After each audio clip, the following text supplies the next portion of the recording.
ચાલો બાળકો, જય શ્રી કૃષ્ણ.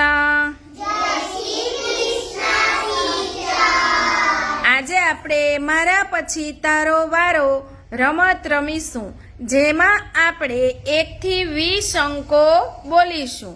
1 અડે 1, 3 અડે 3, 5 અડે 5, 7 અડે 7, 9 અડે 9, બંને એકડા 11, એકડ તગડ 13, એકડ પાછળ 15, એકડ સાતડ 17,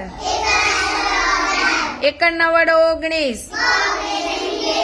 વેરી ગુડ. ચાલો શાબાશી આપવાની છે. 3 શાબાશ શાબાશ શાબાશ, 4 5 6 શાબાશ શાબાશ શાબાશ, 8 9